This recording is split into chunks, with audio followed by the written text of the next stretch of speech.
بار بار حدیث پیش کر چکا ہوں میں. نبی صلی اللہ علیہ وسلم نے فرمایا یحرم ابن آدم ویشب فیہ اثنتان الحرص علی المال وطول الامل. نبی صلی اللہ علیہ وسلم نے فرمایا انسان جیسے جیسے سے بوڑھا ہوتا ہے, عمر بڑھتی ہے, دو چیزیں اس میں جوان ہوتی چلی جاتی ہیں. کیا مطلب؟ طاقت پکڑتی ہیں دو چیزیں. جسم جیسے جیسے کمزور ہو رہا ہے نا عمر بڑھنے سے, دو چاہتیں اس میں کمزور ہونے کے بجائے جوان ہو رہی ہیں. ایک لمبی لمبی امیدیں, دوسرا حرص لالچ مال کی ہوس, یہ کم ہونے کے بجائے بولو بڑھتی ہے. پہلی بات تو یہ سمجھ لیں کہ نبی نے یہ نہیں فرمایا کہ انسان جیسے جیسے بوڑھا ہوتا ہے دو چیزیں پیدا ہوتی ہیں, یہ نہیں فرمایا, بلکہ فرمایا دو چیزیں, دو برائیاں جوان ہوتی ہیں. جوان وہی چیز ہوتی ہے جو پہلے پیدا ہو چکی ہو. اس حدیث کا صاف مطلب ہے کہ جوانی میں اگر ان دو چیزوں کو ختم کر دیا برائیوں کو, تو پھر بڑھاپے میں یہ دو چیزیں جوان نہیں ہوتی. جب ہیں ہی نہیں تو جوان کہاں سے ہوں گی؟ اور اگر جوانی میں ان دو برائیوں کو آپ نے ختم نہیں کیا تو اس امید پہ مت رہنا کہ جب بوڑھا ہو جاؤں گا تو یہ دو برائیاں مجھ سے ختم ہو جائیں گی. نا نا نا نا, بڑھاپے میں یہ بڑھیں گی. نہیں سمجھ میں آ رہی یار, بہت مشکل ہو گیا سمجھانا.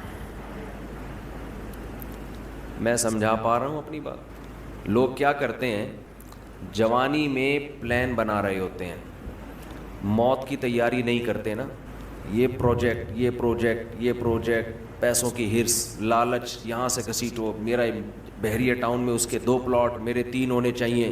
یہ شوق ہوتے ہیں نا جوانی کے, اس کی 2 شادیاں میری 3 ہونی چاہیے, اس کی 3 تو میری 4 ہونی چاہیے. یہ نہیں ہوتا شوق, یہ جتنا بھی ڈال لو یہ پیدا نہیں ہو رہا. اس میں بڑے ڈھیٹ ہیں. جو شوق ہونا چاہیے, یہ تو اس کی کثرت تو پیغمبروں کی سنت ہے نا, یہ والا نہیں پیدا ہو رہا. بس پلاٹوں پہ خرچ کر رہے ہیں, جہاں پیسہ آئے گا گاڑی خرید لیں گے.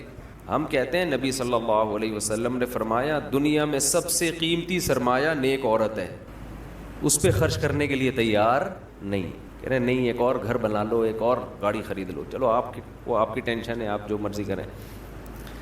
تو پھر میرا بیان کا رخ چینج ہو جاتا ہے. تو 2 برائیاں. جوان آدمی کیا کرتا ہے, بحریہ ٹاؤن میں 2 پلاٹ ہونے چاہیے, اس کے پاس اس کے 1 کروڑ روپے کماتا ہے تو میں 2 کروڑ روپے کماؤں. اس کو جب موت یاد دلائی جائے کہ ابے تھوڑے دنوں میں مر جائے گا, قبر جب تو پلاٹ خریدتا ہے تو قبرستان بھی تو جا کے دیکھا کرنا, قبرستان بھی تو جا کے دیکھ, تھوڑے دنوں میں وہاں جائے گا. تو شیطان اسے کیا کہتا ہے, بھائی تھوڑے دنوں میں کون آ رہا ہے, ابھی تو میں 30 سال کا ہوں, ابھی تو میں 35 سال کا ہوں, ابھی تو میں 25 سال کا ہوں, ابھی تو بڑا ٹائم ہے, ابھی تو میں ابا بنوں گا, پھر دادا بنوں گا, نانا بنوں گا, پھر بچے بڑے ہوں گے, بہت ٹائم ہے. تو وہ دنیا کی یہ ہوس جوانی میں ختم کرنے کی کوشش نہیں کرتا, اور وہ یہ سمجھتا ہے کہ جب میری ایج زیادہ ہوگی, بال سفید ہوں گے, کمر جھک جائے گی, کڈنی کا پرابلم, ہارٹ کا پرابلم شروع ہوگا, تو مجھے خود ہی اس دنیا سے رغبت ختم ہو جائے گی. ٹھیک ہے, پھر قبر کی بھی تیاری کر لیں گے, پھر یہ بزنس میں کاروبار میں دل کو اٹکانے کی کوشش نہیں کریں گے, پھر بحریہ ٹاؤن گیا تیل لینے, پھر جا کے قبرستان دیکھ لیا کریں گے. تو حدیث کا مطلب یہ ہے کہ یہ آپ کی خوش فہمی ہے, ایسا ہونے والا نہیں ہے. یہ دماغ سے نکال دو.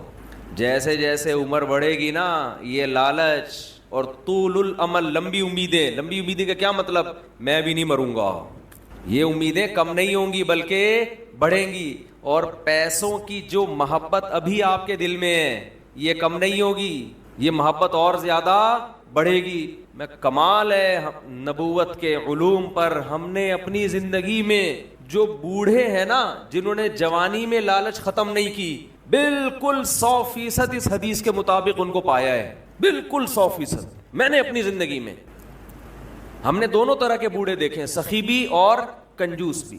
اچھا پہلے تو میں حدیث کی تشریح ذرا مکمل کر دوں, پھر مثالوں سے بات سمجھاؤں گا. حدیث میں جب بھی یہ آتا ہے نا کہ یہ 2 چیزیں ایسی ہیں یا 3 چیزیں, تو یاد رکھو حدیث میں وہ عدد مقصود نہیں ہوتا. یہاں سے بہت سے لوگ دھوکہ کھاتے ہیں. میری ایک اہل حدیث عالم سے بحث ہوئی, وہ ایصال ثواب کے منکر نا, کہ میت کے لیے آپ کوئی نیکی کر کے اس کو ثواب نہیں پہنچا سکتے.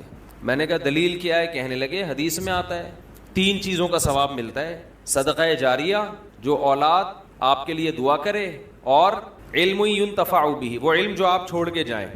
3 ہیں، چوتھی کوئی نہیں ہے. بھائی حدیث میں جب بھی یہ آتا ہے نا یہ 3 کا عدد، یہ 4 کا عدد، تو اس پر امت کا اجماع ہے کہ اس سے وہ عدد میں محصور نہیں ہوتا. اس کا مطلب ہے کہ یہ 3 تو ہیں، جو بھی اس معنی کی ہوں گی وہ سب اسی میں داخل ہیں. جیسے حدیث میں آتا ہے ایک صحابی نے عرض کیا یا رسول اللہ میں اپنی والدہ کے لیے صدقہ کرنا چاہتا ہوں، کیا ثواب ملے گا؟ آپ نے فرمایا ہاں. اب یہ نہیں کہ صرف صدقے میں ہی انحصار ہے، صدقہ تو ایک نیکی ہے. اس حدیث سے صاف پتہ چلتا ہے کہ نیکی جیسے اپنے لیے کی جاتی ہے، اپنے کسی مرحوم کے لیے بھی کی جاتی ہے، کی جا سکتی ہے. آپ صدقے کے لفظ کو پکڑ کے بیٹھ گئے کہ صدقہ ہے تو باقی نہیں ہے، تو صدقے میں کون سی ایسی خاص بات ہے؟ اصل میں تو حدیث میں اصول اور ضابطہ بیان کر دیا جزیات کے ضمن میں. قرآن و سنت کی عادت ہے کہ جزیہ بیان کر کے لا بیان کیا جاتا ہے. جیسے قرآن کہہ رہے ماں باپ کو اف نہ کرو، تو یہ ایک جزیہ ہے، لیکن اس کے ضمن میں ایک لا بیان کر دیا کہ تکلیف نہ پہنچاؤ، کیونکہ اف کہنا بھی کیا ہے؟ تکلیف ہے. تو بیسک تکلیف پہنچانا ہے. اف کا لفظ یہ اصل مقصد نہیں ہے. اسی وجہ سے ہماری نظر میں جو راجح قول ہے دلیل کے لحاظ سے وہ یہی ہے کہ ایصال ثواب صدقہ کر کے بھی کیا جا سکتا ہے اور کسی بھی نیکی کے ذریعے کیا جا سکتا ہے. یہاں پر پھر ایک اعتراض ہوتا ہے، یہ اعتراض کا جواب دے کے پھر آتا ہوں اصل، کیونکہ پھر لوگ شارٹ کلپ بنا کے آدھی چیز چلاتے ہیں. اعتراض یہ ہوتا ہے کہ صحابہ کرام سے ثابت کیوں نہیں ہے کہ کسی نے قرآن پڑھ کے ثواب پہنچایا ہو. سمجھتے ہیں؟ نہیں آ رہی سمجھ میں. ہمارے اہل حدیث حضرات اکثر یہ سوال کرتے ہیں کہ پھر صحابہ نے ایصال ثواب کیوں نہیں کیا. اس کا جواب یہ ہے کہ ایصال ثواب نام ہے اس نیت کے ساتھ نیکی کرنا کہ یہ ثواب کس کو پہنچے؟ مرحوم کو پہنچے. یہ نیت ہے امر باطن. ہمارے سامنے صحابی کی نیکی تو آئے گی، ان کا دل کا ارادہ ہمارے سامنے نہیں آئے گا. جیسے ایک صحیح حدیث تو آ گئی ہمارے سامنے کہ صحابی نے نبی سے پوچھا کہ میں صدقہ کر رہا ہوں، نیت کیا ہے؟ والدہ مرحوم یا والد مرحوم کے لیے کنواں بنا رہا ہوں. اب باقی جس صحابی نے اپنے کسی مرحوم کے لیے کیا کیا وہ تو ان کے دل کی حالت تھی نا. ہمارے سامنے تو وہ عمل آئے گا، دل کی نیت تھوڑی ہمارے سامنے آئے گی. ہاں اجتماعی سطح پہ کسی نے مرحوم کے لیے کچھ کیا ہوتا وہ پھر چھپنے والا کام نہیں تھا، وہ نقل ہوتا، اور ایسی کوئی حدیث نقل نہیں ہے. اس لیے ہم کہتے ہیں اجتماعی سطح پہ ایصال ثواب ناجائز ہے، بدعت ہے. نہیں آئی بات میرا خیال.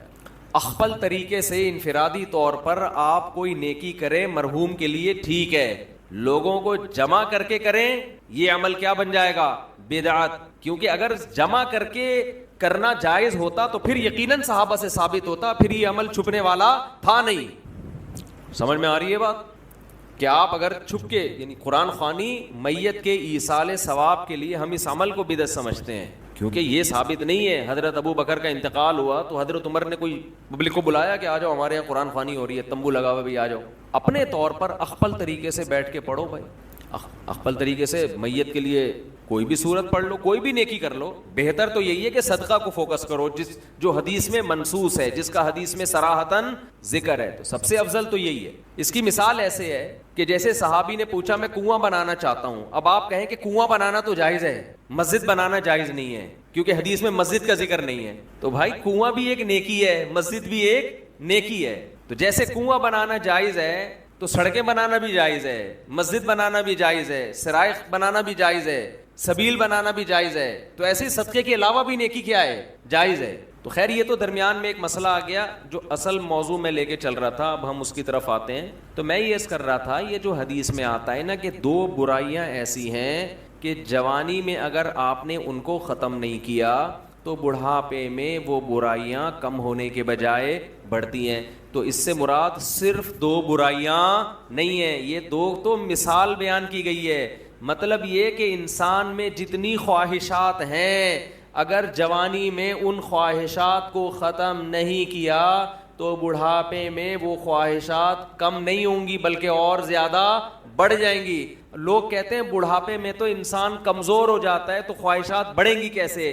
او بھائی خواہش کو پورا کرنے کی طاقت ہونا الگ چیز ہے، خواہش کا جذبہ پیدا ہونا الگ چیز ہے. طاقت نہیں ہوگی. ایک آدمی کا دل چاہتا ہے میں 2 پراٹھے کھا جاؤں، لیکن 2 نوالے کھا کے پیٹ خراب ہو جاتا ہے. جذبہ تو ہے 2 پراٹھوں کا، پاور ایک پراٹھا ہضم کرنے کی بھی نہیں ہے. تو پاور ہونا الگ چیز ہے, کیونکہ پراٹھے پر جب لوگ بیان سنتے ہیں تو ان کا دل چاہتا ہے کھانے کا, اور ویسے بھی روزہ ہے, اچھا بھی لگ رہا ہے منہ سے پراٹھا بولتے ہوئے ملائی کے ساتھ. آج میں نے قدیر بھائی سے پوچھا فجر کی نماز کے بعد کہ سحری میں کیا کھایا, انہوں نے کہا ملائی سے پراٹھا. میں نے کہا یار میرا دل خراب کر دیا آپ نے. دودھ کی جو بلائی ہوتی ہے نا گرم, فریج کی رکھی ہوئی نہیں, فریج والی نہیں, دودھ سے جو گرم گرم ملائی نکلتی ہے اس میں تھوڑی سی چینی ڈال دیں. ڈاکٹر منع کرتے ہیں چینی نہ ڈالیں, آپ ڈال دیں, آپ ڈال دیں, صحیح ہے نا. بہت زیادہ ڈاکٹروں کو فری کرانے کی ضرورت نہیں ہے. بس ایک چیز کا خیال کیا کرو کہ اتنا مت کھاؤ کہ وزن بڑھنا شروع ہو جائے. بس جب وزن بڑھ رہا ہے تو اس کا مطلب پھر میٹھے پہ تھوڑا کنٹرول کرو. وزن نہیں بڑھ رہا, کنٹرول میں ہے, اور کنٹرول میں صرف اس سے نہیں ہوتا کہ نہیں کھاؤ. بھائی اچھا کھاؤ, اللہ کے بندو, اللہ نے نعمتیں دی ہیں یار. خربوزے کھا رہے ہیں اس میں افطاری میں, پکوڑے چھوڑ کے.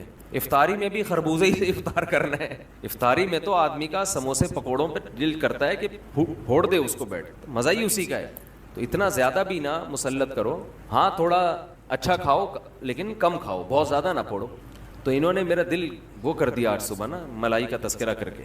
تو میں نے ان سے بولا کہ کل 4:30 بجے ملائی پراٹھے کے ساتھ پہنچا دیں ہمارے. تو یہ کہہ رہے تھے کل 4:30 بجے انشاءاللہ.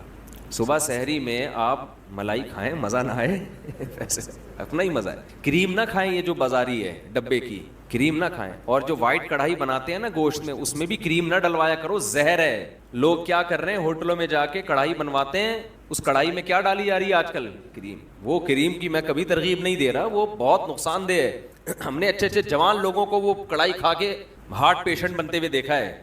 دیسی چیزوں کی بات الگ ہے, ملائی ہے, ٹھیک ہے نا. جو بلائی, اس کے ملائی بھی کہتے ہیں اس کو, ویسے تو بالائی ہے لیکن پیار سے ملائی بھی کہا جاتا ہے. بالائی کا مطلب جو اوپر آ جاتی ہے, بالا خانے ہوں گے نا جنت میں تو وہ بڑی مزے کی ہوتی ہے اگر گرم دودھ کی ہو. خیر اچھا یہ میں اعلان کرتا ہوں. تو پتہ نہیں کیا ملائی کہاں سے آ گئی یار. تو میں یہ کر رہا تھا کہ 2 برائیاں, ہاں میں یہ کہہ رہا تھا وزن نہیں بڑھنے دو, بس کھاؤ لیکن وزن پہ کیا کرو. ہم نے مزدوروں کو دیکھا ہے کوئی بیماری نہیں ہوتی, صرف روٹی کھا رہے ہوتے ہیں, صرف روٹی. وہ اتنے غریب بھی دیکھے ہم نے کہ سالن نہیں ہے ان کے پاس, صرف روٹی, پھر بھی فٹ فاٹ ہیں, صحت مند ہیں, نہ کوئی کڈنی کا پرابلم, نہ کوئی شوگر کا پرابلم, پیٹ بھی کمر سے چپکا ہوا ہے, ایسی فٹنس آدمی حیران ہو جائے. تو محنت کرے نا انسان, چلے پھرے, خوش رہے, تو یہ زیادہ سب سے اچھا صحت بنانے کا یہ نسخہ. اور خوش رہنے کے لیے ضروری ہے کہ دنیا کی محبت ختم کرے. جس کے دل میں دنیا کی ہوس ہے وہ خوش رہنے کے علاوہ دنیا کا ہر کام کر سکتا ہے. سمجھتے ہو, جب وہ دنیا کو مسافر خانہ نہیں سمجھے گا تو پاگل ہوتا رہے گا. ابے اس کے پاس پلاٹ آ گیا, ابے اس کے پاس گاڑی آ گئی, ابے اس کا امریکہ کا ویزا لگ گیا, ہم یہاں ٹھیلے بیچ رہے, ابے یہ. سیدھا بولو بھائی بھاڑ میں جائے. جب بحریہ ٹاؤن کے مالک کا جنازہ اٹھے گا تو میرے دوست نے 2 پلاٹ لے لیے تو کون سا تیر مار دیا, جو اونر ہے وہ مر جائے گا. ختم بھائی, تھوڑے دنوں میں ٹماٹر بیچو, رکشا چلاؤ, لینڈ کروزر میں گھومو, یہ تھوڑے دن کے کھیل ہیں, اس کے بعد ختم. قارون جب اپنے خزانوں کے ساتھ مارکیٹ میں آیا نا, قرآن کہہ رہا ہے, قرآن نے تو مارکیٹ کا لفظ استعمال نہیں کیا, جب اپنے خزانوں کے ساتھ قارون مارکیٹ میں آیا ایک دفعہ پورے جاہو جلال کے ساتھ, پبلک نے جب اس کا پروٹوکول دیکھا اور خزانے دیکھے, اس کا لباس, جب بڑا آدمی جا رہا ہوتا ہے نا بڑی عزت دی جاتی ہے, تو بے وقوف لوگ رالیں ٹپکانا شروع کرتے ہیں, یا لیت لنا مثل ما اوتی قارون. احمقوں اور بے وقوفوں نے کہا ہائے کاش ہمارے پاس بھی ایسی دولت ہوتی جیسی قارون کے پاس. کیا پروٹوکول ہے بھائی اس کا. تو قرآن کیا کہتا ہے, علم والوں نے کہا ویلکم, برباد ہو جاؤ, تمہارا ناس ہو جائے. جب انسان بہت ہی الٹی بات کرتا ہے تو آدمی کہتا ہے تیرا ناس ہو, تو برباد ہو جائے, کہ بیکار باتیں کر رہا ہے بیٹھ کے. کیا کہنے لگے, ویلکم, تباہ ہو جاؤ. یہ ویلکم نہیں ہے, کیونکہ ایک جگہ کہیں ہم عربی گرامر پڑھ رہے تھے تو پرانے زمانے میں جب متحدہ حقیقی بنی تھی نا, وہ 90s کی بات ہے, تو ایک جگہ لکھا تھا ویلکم آفاق احمد. تو ہم عربی گرامر پڑھ رہے تھے, میں اس کو پڑھ رہا ہوں ویلکم آفاق احمد. اب ویلکم کا معنی تو بد دعا ہے کہ تم تباہ ہو جاؤ. تو میں حیران ہوں کہ انہوں نے اپنے قائد کو گالی کیوں دی ہوئی ہے. میں وہاں کھڑا ہوا سوچ رہا ہوں کہ اپنا قائد بھی متحدہ حقیقی بنی تھی نا, تو وہ قائد بھی مانتے ہو آفاق احمد کو, اور تم کہہ رہے ہو اور گالی بھی دے رہے ہو تم تباہ ہو جاؤ. پھر کسی نے بتایا بھائی یہ ویلکم نہیں ہے, یہ ویلکم ہے. تو پھر ایک عربی ان دنوں میں آئے ہوئے تھے, وہ کہنے لگے لی سبیلی ہی چوک کدھر ہے. لسبیلا چوک کو کہہ رہے تھے لی سبیلی ہی چوک. وہ کہہ رہے تھے یہ لی سبیلی ہی چوک کدھر ہے. تو عرب اس طرح کی غلطیاں بھی کر رہے ہوتے ہیں. تو خیر, تو قارون کے خزانوں کو دیکھ کر بے وقوف لوگ کیا کہنے لگے, یا لیت لنا, ہائے ہائے ہائے, کاش ہمارے پاس بھی ایسا جاہو جلال، ایسی گاڑیاں ایسی سواریاں ہوتی. تو اللہ فرماتے ہیں جو علم والے لوگ تھے انہوں نے کیا کہا، ویلکم تمہارا ناس ہو، برباد ہو جاؤ تم، کیسی باتیں کر رہے ہو بے وقوفوں والی. ثواب اللہ خیرون، اللہ جو نیک عمل پہ بدلہ دے گا وہ اس سے کئی گنا بہتر ہے. تو کبھی تمہاری رالیں کسی نیک عمل کو دیکھ کے تو ٹپکی نہیں ہے کہ وہ روزے رکھ رہا ہے، وہ صدقہ کر رہا ہے تو رال ٹپ کے یار کتنا کما رہا ہے. یہ ٹپک کس پہ رالیں رہی ہیں؟ جو عیاشی کر رہا ہے. تو یہ عیاشی تو تھوڑے دنوں میں ختم ہونے والی ہے. اور قارون اب مارکیٹ سے شارٹ ہو گیا کہ نہیں ہو گیا؟ کہاں گیا اس کا جاہو جلال؟ تو قبر بھی نہیں ملتی، قبر بھی نہیں ہے، زمین میں دھسا دیا اللہ نے، ایسا دھسایا حدیث میں آتا ہے قیامت تک دھستا ہی رہے گا. موسیٰ علیہ السلام نے اسے کہا زکوٰۃ دے، اللہ نے تجھ پر احسان کیا ہے، تو جیسے اللہ نے تجھے دولت دے کے احسان کیا تو اللہ کی مخلوق پہ احسان کر، تو بھی مخلوق پہ خوب خرچ کر. تو کہنے لگا یہ میرا کمال ہے جو میں نے پیسہ کمایا ہے، مائنڈ میرا کیا تھا. آج بعض مالدار لوگ کہہ رہے ہیں نا میرا مائنڈ، میری لک ہے اور میری، او بھائی آپ کا کچھ نہیں ہے. جس کے لیے اللہ رزق کے دروازے کھولنا چاہے کھول دیتا ہے. ہم نے بڑے بڑے فنٹر دیکھے ہیں، وہ بیچارے ٹماٹر ہی بیچتے رہتے ہیں ساری زندگی، حالانکہ مائنڈ ان کا بہت ہوتا ہے. اور بڑے بڑے بیوقوف لوگ دیکھیں جن کے پاس نوٹ گننے کی فرصت نہیں ہے. تبھی امام شافعی نے کہا ہے نا، ایک شعر امام شافعی کی طرف منسوب ہے واللہ عالم، کہ اگر عقل کی بیس پر لوگوں کے پاس پیسہ آتا تو غریب تو بیچارے بھوکے مر جاتے نہیں سوری، بے وقوف بیچارے بھوکے مر جاتے اگر عقل کی بیس پہ پیسہ ملے. تو میں اکثر اس پہ ایک واقعہ بھی سناتا ہوں، میں جلدی سنا کے آگے چلتے ہیں. ایک مالدار آدمی، ہمارے حضرت یہ واقعہ سنایا کرتے تھے پرانے زمانے کا. ایک بہت مالدار آدمی تھا، غریب تھا، سوری ایک بڑا عقل مند آدمی تھا غریب. مجھے بھی روزہ لگ رہا ہے آج نا. ایک بڑا عقل مند آدمی تھا مگر تھا کیا؟ غریب. اکثر ایسے ہی ہوتا ہے عقل مندوں کے پاس پیسہ نہیں ہوتا. لیکن یہ قاعدہ کلیہ نہیں ہے. مالدار بولیں گے مفتی صاحب ہمیں بیوقوف کہہ رہے ہیں.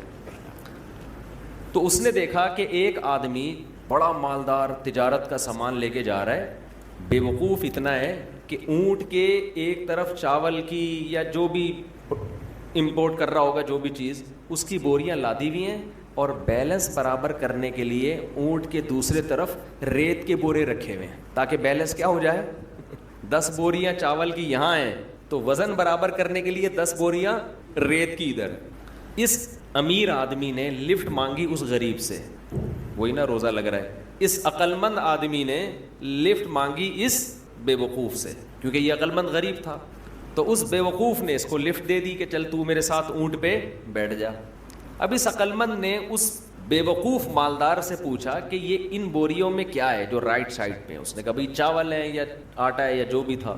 کہا یہ لیفٹ پہ کیا ہے؟ اس نے کہا یہ ریت ہے. تو کہا تو ریت کا بزنس کرتا ہے؟ کہہ رہے نہیں یہ بیلنس برابر کرنے کے لیے. اس عقل مند نے اس سے کہا کہ بے وقوف آدمی، 10 بوریاں اگر یہاں ہیں تو 5 بوریاں ادھر کر دے، اس سے بیلنس کیا ہو جائے گا؟ اونٹ پہ تو نے بلا وجہ کا ڈبل لوڈ ڈالا ہوا ہے اور یہ 10 بوریاں بھرنے میں کتنا ٹائم لگا ہوگا. تو بے وقوف آدمی تو یہ کر لے نا کہ 5 یہاں کر دے اور 5 وہاں کر دے. اس نے کہا یار یہ تو بڑی لاجک کی بات کی ہے. اس نے نیچے اترا، اپنے مزدور کو جو بھی ہوگا اس کے ساتھ اس کو بولا بھائی بوریاں ہٹا، 5 چاول کی بوریاں یہاں کر دے اور 5 یہاں. اونٹ کی سپیڈ بھی تیز ہو گئی اور اونٹ کو بھی سکون کا سانس آیا، بڑا خوش. اب اس غریب آدمی سے اس بے وقوف نے انٹرویو لینا شروع کیا کہ تو کرتا کیا ہے. اس کا خیال تھا کہ یہ تو ارب پتی ہوگا جو اتنا عقل مند ہے، جس نے مجھے اتنے اچھے مشورے دیے. یہ خود کیا ہوگا؟ یعنی یہ میرے جیسے بے وقوف کے پاس اتنا پیسہ ہے تو اس عقل مند کے پاس تو اس کی تو ملیں چلتی ہوں گی نا. تو اس سے پوچھا تو کرتا کیا ہے؟ اس نے کہا یار میں تو غریب آدمی ہوں، جس کام میں ہاتھ ڈالوں برباد. میرے پاس تو سواری بھی نہیں ہے تبھی تو میں نے تجھ سے لفٹ مانگی ہے. اس نے کہا اتر نیچے نیچے اتر. اونٹ کو واپس گھمایا، 5 بوریاں دوبارہ ادھر کی اور ریت کی بوریاں دوبارہ بیلنس برابر کرنے کے لیے ادھر ڈال. بولا تیری عقل کی وجہ سے تیرے پاس جب 1 کوڑی روپیہ نہیں ہے تو میں بے وقوف تجھ عقل مند سے 1000 گنا بہتر. میں تیرے مشوروں پر عمل کروں گا نا، میں بھی تیرے جیسا بن جاؤں گا. مجھے اپنے اسٹائل سے چلنے دے جیسا چل رہا ہوں میں. سمجھ رہے کہ نہیں سمجھ؟ میں جیسے اپنے اسٹائل سے چل رہا ہوں مجھے چلنے دے. اگر تیرے مشورے پر عمل کیا نا تو میں بھی تیرے جیسا غریب ہو جاؤں گا. لو کان بالحیل الغنا لوجدتنی بنجوم اقطار السماء تعلقی. امام شافعی کا غالباً شعر ہے کہ اگر تم دیکھتے محنت سے پیسہ ملتا تو میں پیسے کی تلاش میں آسمان کے ستاروں تک پہنچ جاتا. ہم نے دیکھا ہے بعض لوگوں کا ایک شوق ہوتا ہے، شوقیہ کچھ چیزیں پالتے ہیں رکھتے ہیں، وہ شوق ان کا بزنس بن کے ان کو کروڑ پتی بنا دیتا ہے، حالانکہ انہوں نے سوچا بھی نہیں ہوتا کہ اس شوق سے ہمیں کیا ملے گا، پیسہ۔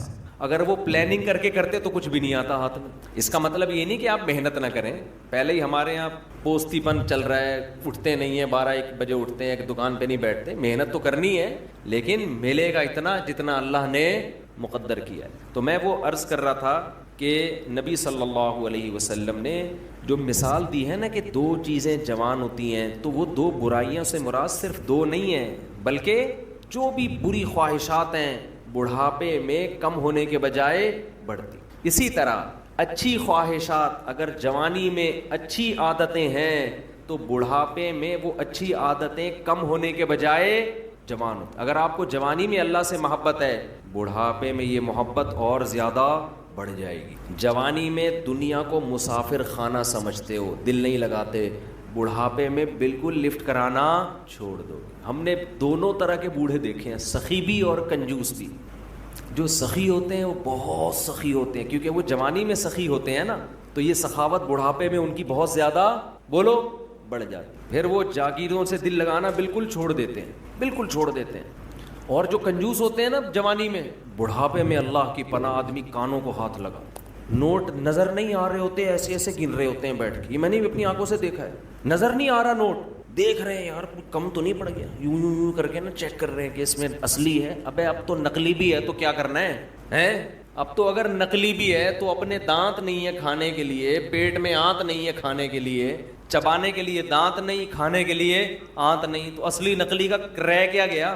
شوگر کے آپ مریض ہیں، مٹھائی آپ نہیں کھا سکتے، اب تو آپ کو بچے پال رہے ہیں، اللہ اللہ کرو، مصلے پہ ٹائم گزارو اور نکل لو پتلی گلی سے، اللہ زندگی دے سارے بوڑھوں کو۔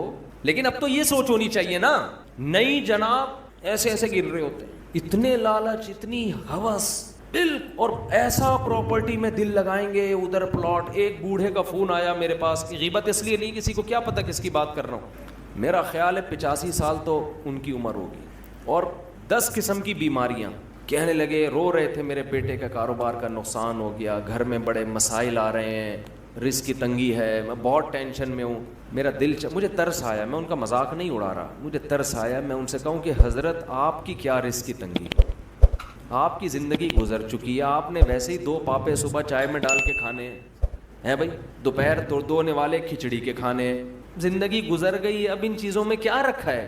جو بیٹا جس کا کاروبار ڈوب گیا اس کو اتنی ٹینشن نہیں ہو رہی، جس نے آگے زندگی گزارنی ہے ابا کو اس سے زیادہ ٹینشن ہو رہی۔ لیکن ہم نے نیک بوڑھے بھی دیکھے ہیں، نیک بوڑھے بھی دیکھے، ہمارے نانا اللہ تعالیٰ مغفرت فرمائے، نانا نانی دونوں، میرے نانا کی بھی 99 سال ماشاءاللہ عمر تھی، نانی نے بھی بڑی عمر پائی ہے، جب بھی ہم ان کے پاس جاتے تھے نا تو وہ شاعری شروع کر دیتے تھے، قبر کی آخرت کی، ٹھیک ہے، گھر جسے سمجھے ہو وہ تم گھر نہیں، مجھے پورا شعر یاد نہیں ہے ان کا، یعنی بار بار کہتے تھے بیٹا جس کو تم گھر سمجھ رہے ہو یہ گھر نہیں ہے، گھر اصل کیا ہے؟ قبرستان۔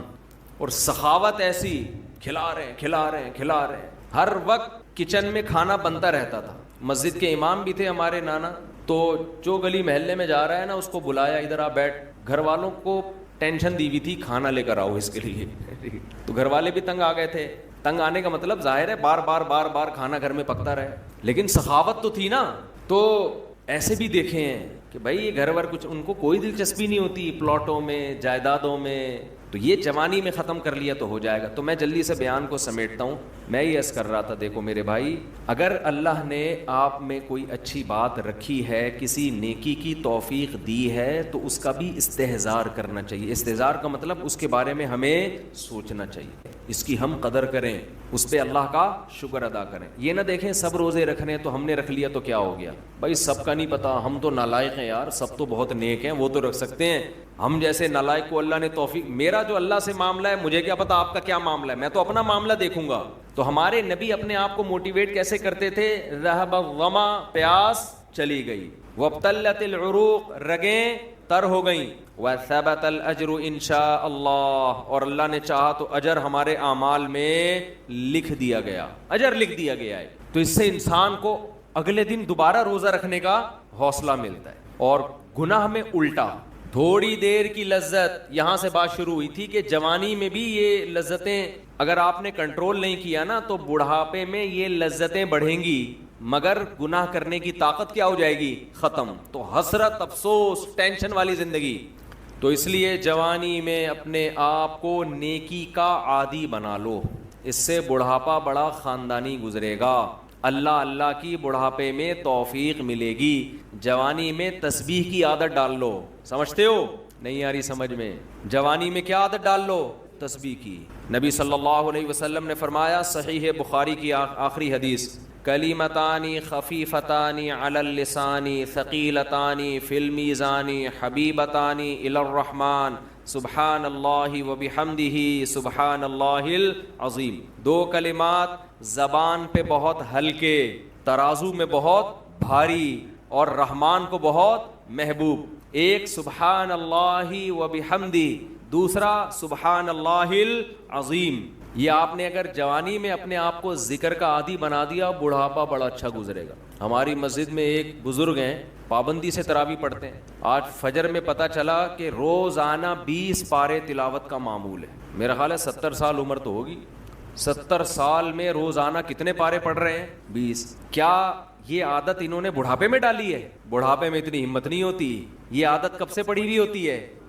جوانی میں روز 20 نہیں پڑھتے ہوں گے، 2 پڑھتے ہوں گے، 3 پڑھتے ہوں گے، لیکن جیسے جیسے عمر بڑھ رہی ہے وہ تعداد کم ہونے کے بجائے بولو وہ شوق بڑھتا چلا جا رہا ہے. این ممکن ہے کچھ دنوں کے بعد یا چند سالوں کے بعد صحت اجازت نہ دے، این ممکن ہے، لیکن شوق تلاوت کا کم ہونے کے بجائے بڑھے گا. اور اللہ اجر کس پہ لکھے گا؟ شوق پہ.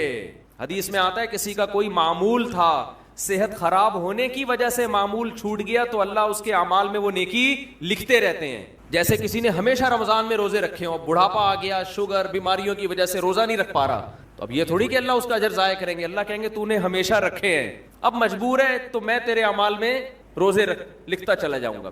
تو آج آپ نے اپنے آپ کو میرے بھائی اللہ کا تھوڑا تھوڑا اللہ کا ذکر کی عادت ڈالو. میں نہیں کہہ رہا آپ سے زیادہ نہیں ہوتا تو وحشت نہ پیدا، تھوڑا کر لو. آج تھوڑا کرو گے، کل اس تھوڑے میں ایسی لذت ہوگی کہ اللہ اس مقدار کو بڑھا دے گا. حدیث میں آتا ہے سبحان اللہ والحمد للہ ولا الہ الا اللہ واللہ اکبر، یہ کلمات احب الی اللہ مما طلعت الشمس او کما قال صلی اللہ علیہ وسلم. سورج جن چیزوں پہ طلوع ہوتا ہے، ظاہر ہے سورج تو پوری دنیا پہ طلوع ہوتا ہے، ان تمام چیزوں میں اللہ کو سب سے زیادہ محبوب یہ کلمات ہیں. اور دیکھو اس میں اللہ کا کوئی فائدہ نہیں ہے. اللہ کی آپ حمد و ثنا کریں، اللہ کا کوئی فائدہ نہیں ہے. اللہ یہ چاہتے ہیں میرے بندے اپنی زبان سے میرا نام لیا کریں. اللہ کو اس بات کی خوشی ہوتی ہے. ہمارے حضرت ایک شعر پڑھا کرتے تھے، یہ جو اہل اللہ ہوتے ہیں نا ان کو ذکر کی بڑی عادت پڑ جاتی ہے. بار بار اللہ کا نام لیتے لیتے نا، شروع میں تو انسان کو عادت نہیں ہوتی، جب نام لیتا ہے بار بار ذکر، تو پھر اس کا ٹائم اللہ کے ذکر کے بغیر پاس نہیں ہوتا. پھر اس کو ایک کمی محسوس ہوتی ہے. کسی کو چائے کی عادت پڑ جائے، چرس کی عادت پڑ جائے، سگریٹ کی عادت پڑ جائے، نہیں ملے تو تڑپتا ہے نا. تو جس کو ذکر کی عادت پڑتی ہے نا، اس کو جب ذکر کا ٹائم نہ ملے تو اس کا دل پریشان ہوتا ہے، اس کو اللہ کے نام میں ایک چسکا آنے لگتا ہے. لیکن یہ پہلے دن نہیں ہوگا، عادت ڈالنی پڑے گی. تو روز آنا اس کا معمول بنا لیں، 100 دفعہ صبح 100 دفعہ شام تسبیح کا معمول بنا لیں. اس سے کیا ہوگا؟ ابھی شاید دل نہ لگے آپ کا، لیکن جیسے جیسے عمر بڑھے گی اللہ کے نام کا چسکا لگنا شروع ہو جائے. بڑھاپا بہت اچھا گزرے گا، اللہ کو یاد کر کے گزرے گا. کھوپڑی شریف میں بات آ رہی ہے کہ نہیں آ رہی؟ اور اگر ہر وقت دنیا کے تذکرے کرتے رہے نا، ہر وقت ویڈیو گیم لے کے بیٹھے ہوئے، پب جی کھیل رہے ہیں، سانپ والا اب تو سانپ والا ختم ہو گیا، اب آ رہا ہے سانپ والا. نوکیا میں آتا تھا، سانپ لمبا ہوتا جا رہا ہے، اس کو پتہ نہیں فضول ٹائم ویسٹ کر رہے ہو. ہم پریشان ہوتے ہیں یار، ہمارے پاس کاموں کو نمٹانے کا ٹائم نہیں ملتا.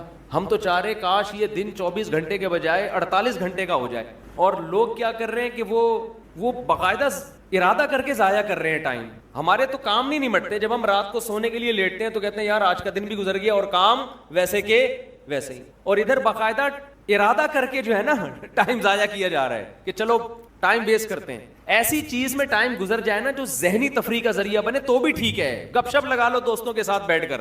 یہ کیا ہے یار, دماغ کو خامخواہ کا تھکا رہے ہو بیٹھ کے. تو اگر پب جی کھیلنے کی عادت ڈال لی تو جاؤ گوروں کا بڑھاپا دیکھو. اولڈ ہاؤس میں بڑھاپے میں اسنوکر کھیلتے ہیں, کیرم بورڈ کھیلتے ہیں, لڈو کا نہیں مجھے پتا, یہ چیزیں کھیل رہے ہوتے ہیں بڑھاپے میں. اور ہمارا بوڑھا بڑھاپے میں ایک دن میں 20 پارے ختم کر رہا ہے. سمجھتے ہو کہ نہیں, وہ نماز میں دل بہلا رہا ہے, وہ تہجد میں اس کا ٹائم گزر رہا ہے. بھائی ویڈیو نہ بنائے, لکھا ہوا ہے نا.